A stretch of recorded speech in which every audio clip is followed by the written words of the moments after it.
Donald Trump gave a predictably disastrous and ominous speech this morning at the Religious Liberty Commission, in which he repeatedly hinted at his desire to use the National Guard and the military to invade cities across this country. But before we unpack all that, if you end up liking this video and you want to support the channel, please be sure to hit the like, subscribe, and alert bells before you go. All right, friends, we have several clips to play from Trump's disaster speech, starting with this. A great job. Everybody's talking about it. I got a little involved with museums, because I had a little problem with the Smithsonian. We like a little more positivity. It was all about all the bad things in our country. I said, what about the good things we've done? So I got a little involved. With that. And they're making, honestly, they're making changes. They were also told what to do by people that came before me, in all fairness. But they're making changes. Big changes are being made at the Smithsonian.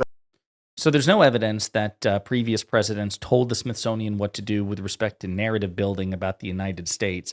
Second, if you've ever visited the Smithsonian pre-Trump, and there are all sorts of testimonies from those who have, it was a celebration of America's triumphs while also an honest reflection of our moral failures. It was not one or the other. It was honest, which means it included both. Trump just didn't like the quote-unquote negativity. He wants to sanitize and launder the Smithsonian's history, particularly regarding him. That's really what's at play here. He really doesn't want anything negative to be told, for example, about the January 6th insurrection. We can't talk about that. Again, you see the authoritarian theme right out the gate. Here's another clip. And not only that, the Democrats don't want to give it up. I watched a congressman fighting like crazy this weekend for men having the right to play in women's sports. And they don't understand. But I don't want to really fight them on that. I tell all the Republicans, let them go. Let them go. Just bring it up about a week before the election. Because you don't want to talk them out of it. They say it's an 80-20 issue. I say, Dan, it's a 97-3 issue. Okay. So I'm not aware of any sitting Democratic congressperson, even the most progressive ones, who are making a mission about trans athletes and including trans athletes in professional sports. Trans athletes comprise an impossibly small number of people in this country, and Donald Trump and Republicans like them are going out of their way to, not only weaponize, but demagogue and demonize these people, right? And trans people already suffer a high rate of suicidality and other issues. They're bullied and marginalized to hell and back.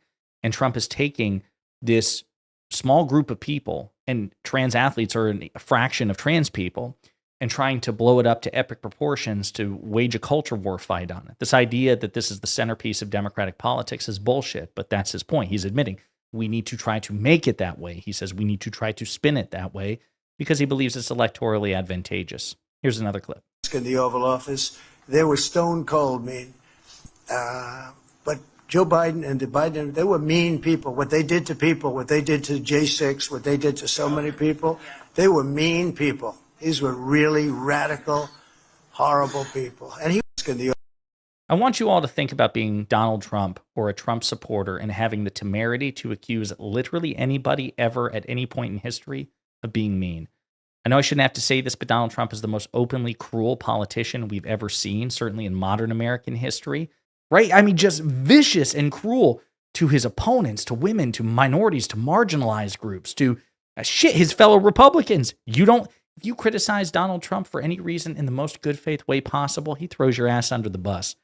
And this idea that Donald Trump is bitching about Joe Biden's meanness or Democrats' meanness, no, miss me with that. And even with the January 6th, can you believe how mean Biden was by reluctantly prosecuting a bunch of violent insurrectionists? Now, miss me with that. It's just pure projection. And unfortunately, a lot of people, and you heard it with the hushes and the stirrings from the crowd when he was speaking. A lot of people feel that way. A lot of people look at Donald Trump and go, oh, he's a really nice guy. He can say and do whatever he wants about Democrats, liberals, and progressives, but that's like killing a spider, right? That's like he's being terrible to terrible people. They deserve it. Donald Trump's a nice guy. The mean people are Joe Biden and the Democrats. Patently absurd. Here's another clip. I'm also taking action against anti-Semitic and anti-Christian bias in our institutions of higher learning. You've been watching that play out. They're making very substantial settlements. And Leo's involved, and Pam Bondi's involved. We've launched You know, we're getting hundreds of millions of dollars in settlements, Pam, and Leo called me up, sir, you can do better than that. I said, what am I going to do? So, number one, shocking. It's one of the few times we've ever seen Donald Trump laugh in public. He doesn't seem to have much by way of a sense of humor, even though he at times can be funny. I want to say a couple of things, though. Is it true that we see anti-Semitism in this country? Of course. And we see it in places on the right and the left. I would argue the right has a much richer history of anti-Semitism than the left. But it's one of those things, it's one of those sins that can manifest at any point in the political spectrum. And so to the extent that any politician or any activist wants to condemn anti-Semitism, they should. But that's really not what Trump is doing, right? Trump is wanting to exercise control of universities like Harvard and Columbia and others, not because he wants to crack down on anti-Semitism. I mean, Jesus, Donald Trump had dinner and a friendship with like Kanye West, one of the most notorious anti-Semites. Nick Fuentes had dinner with Nick Fuentes, one of the most notorious anti-Semites in this country. Nick Fuentes was a strident Trump supporter. Candace Owens, another known anti-Semite. Tucker Carlson, who seems to have anti-Semitic beliefs as well. Marjorie Taylor Greene. You know, a lot of people who are big Trump supporters and in Trump's orbit have a long history of anti-Semitism. And Trump doesn't give a shit about that. He's using anti-Semitism, which does exist and has, of course, manifested at universities and things of that nature as well. He's using it as a pretext to simply crack down on them, to exercise executive control over them, because he believes that universities are fonts of anti-Trump resistance, right? Because universities are liberal and liberals hate Trump, right? It's not about a principled objection to anti-Semitism. It's a pretext to abuse power against those whom he sees as political opponents. And he's violating free speech rights all the time when he does it, right? FIRE, the Libertarian Free Speech Organization, has a lot of good work. I mean, they've gone to war, legally speaking, with the very universities that they are now protecting from Trump. Because it's like, whoa, hey, universities have their issue, but holy shit, what are you doing with the full force of the federal government, man? I digress. Here's another clip. We had a blue tent right on Lafayette, and they seemed to have a permit. And one of the fake news media was asking me the other day, what about the blue tent? What blue tent? Because all the tents you got, somehow these people were very well connected with the communist cause. And I said, there's a tent up there? Really? Yeah. And he was a friendly reporter for a change. He said, it's terrible that the tent. I said, I didn't know that. I'm surprised. And I checked, and it was. And we got it down very quickly. It's down. It's down. Wasn't easy. That tent was basically a peace vigil that had been around since like 1981. It had nothing to do with communism, right? I mean, I suppose to the extent that you want to call pacifism and peace, hippie leftist notions, right? But it's hardly something advocating for communism, and it's existed since 1981, and it's been a staple at Lafayette Park. And Trump just again we can't have that here. That sure looks like free speech. We can't have any sort of peaceful protest here. Get rid of it. And so he did.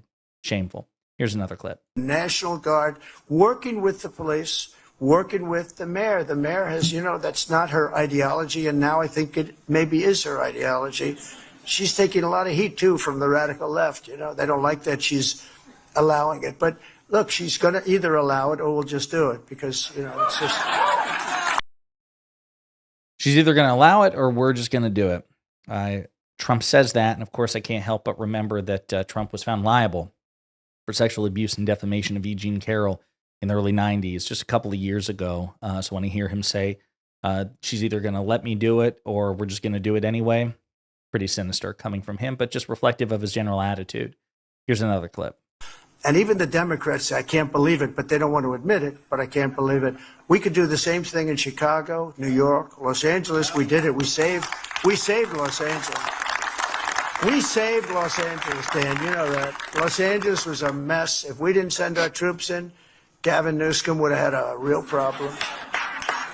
We sent our troops. The head police officer, the top person, said we could have never done this alone. We sent our troops right in at the beginning, and we killed it. And it was nasty, but we killed it immediately. And I don't know why Chicago isn't calling us saying, please give us help. When you have, over just a short period of time, 50 murders and hundreds of people shot, and then you have a governor that stands up and says how crime is just fine. It's really crazy. But we're bringing back law and order to our country. So Donald Trump is a convicted felon. Donald Trump was being prosecuted for serious crimes before he won the election. And then, of course, he was able to end those prosecutions. He pardoned hundreds of violent insurrectionists who attacked and beat the shit out of cops. I mean, this man doesn't care about law enforcement. He doesn't care about law and order because he's a living antithesis to that. With respect, no, J.B. Pritzker, the governor of Illinois, did not say that murder is okay, that crime is okay. It's just that he doesn't want the federal government to effectively invade an American city. Trump declared war on Chicago, said that Chicago's about to find out why we call it the Department of War, and then posted an AI image of Chicago on fire and being attacked by military helicopters. I mean, that is shockingly authoritarian, and no, nobody should be comfortable with that. Republican governors would be comfortable with that from a Democratic president, justifiably so. So why should we be comfortable with Donald Trump doing it? But there you have it. I mean, again, just this idea, either let me send in the troops, you either ask me, you invite me in, you let me do it, or I'm going to do it anyway. That's the sort of ominous shit that he keeps hinting at as the election becomes closer and closer, and his polls continue to do so terribly.